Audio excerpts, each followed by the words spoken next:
Hello everybody and welcome back to my kitchen. Today we're going to talk about pizza. If you don't like pizza, just turn this off right now and there's something wrong with you. I love pizza and I have the good fortune of having children in New York and Chicago. One of my favorite things about New York, perhaps the only thing I like about New York, sorry haters, come at me, is that I can go and buy a piece of pizza and I can go back into the street and I can walk, and right about the time that I am finished with that piece of pizza, there's another piece of pizza place. It's heaven. I love it. And I can do it, and I've done that 2-3 times in a row and just walk and eat my pizza. Love it. And then the other son in Chicago, Giordano's, Lou Malnati's, Gino's East, awesome deep dish pizza, different thing. My wife is from Argentina. They have just the most wonderful gooey mozzarella cheese. And interesting, they put olives on it. Pizza is different all over the place. I love pizza. And I don't like to make pizza. It's a whole lot of work. I would rather if I'm eating at home because I don't want to go out and get one. Oh, and I'm in Miami. So shout out to Steve's Pizza and Anthony's, which is not a local chain, but I think they are out of Fort Lauderdale. So I do like to get a frozen pizza every now and again. And Aldi has awesome, inexpensive, cheap pizza, but it is so good. It's amazing, the value. And so, easy way, throw it out for the kids for a party or just when you don't feel like cooking. And so what I like to do though is doctor it up a little bit. So I'm going to show you how I do that, because if you've ever tried to just put something on top of a frozen pizza, it doesn't work, right? There's some tricks to it. And I'm going to share with you what I learned. So let's jump right in. Before that though, please subscribe, share, like, send in your comments, and always be sending pictures. And I use a lot of ButcherBox. You can get discounts by buying from them too, using the code down in the description below. So here we go. All right, so what we are gonna need, we're gonna just use a 5-cheese pizza. This thing is awesome, really, all by itself, but I wanna add some stuff to it. And what I'm gonna add, as I just mentioned, ButcherBox, we're gonna use some of their sweet Italian, comes in slices. You can cut this up into little round pieces, but I like to grind it up, and I'll show you that. And when I grind it, then I'm gonna need a pan to put it in, and I'll sprinkle some oregano on top. So the first thing that we're gonna do is just follow the directions, and we're gonna cook this one at 375. It goes for 18 minutes. We're gonna put it in for 10 minutes, and then we're gonna take it out while the cheese is gooey. So I preheated the oven to 375, it was ready, and now I put it on the middle rack, and I'm gonna put it in there for 10 minutes.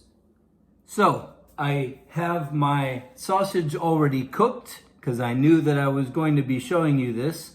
And so I simply take my grater, and like I said, you could just take a knife and cut these into little pieces, but I find this spreads better. And this is the way that it's served in a lot of restaurants. So I just basically grind it up, and I'll be able to spread it more evenly across my whole pizza. You could also use ham, you can use vegetables. The main trick that I'm sharing with you is cook your pizza halfway and then throw your meats or vegetables on top, because that will allow them to cook a little bit. If they're frozen, perhaps you want to put it on within just a few minutes when the cheese is gooey. So I'll show you how I put this on when we reach the 10-minute mark. Okay, so the 10-minute buzzer just went off, and I take, oh, there it is.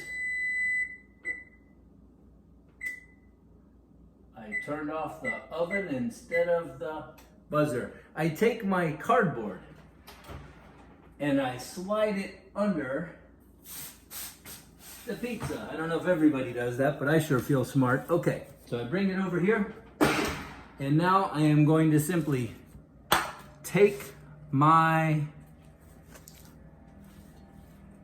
sausage, and I'm gonna sprinkle it around evenly. And this is why I like this instead of the little round pieces. because this distributes more evenly and every bite can have some sausage.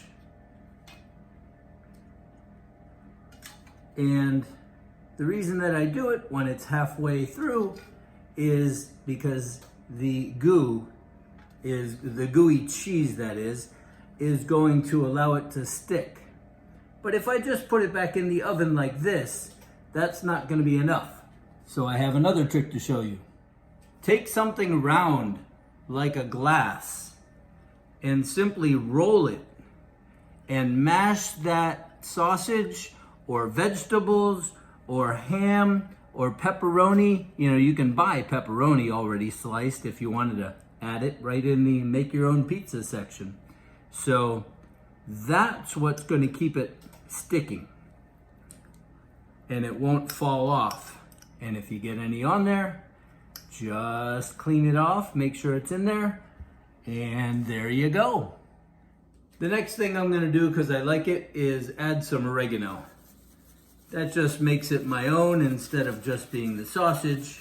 And hey, while I'm giving shout outs, here in Miami, I forgot to say the Big Cheese and Mario the Baker, other fantastic cheese places or pizza places. All right, so now we're gonna put it back in the oven for the remainder, 8 more minutes. All right, so we are back. So we're gonna take our magic pizza grabber thingy and slide it under there. And ta-da! We've got our pizza. And of course, nothing is finished until we take our slicer and we cut it up. Pizza's very hot, so we're gonna let it sit for a few minutes, of course. And the one best part about being the chef of the house, I get to eat everything first. So thank you very much for joining me.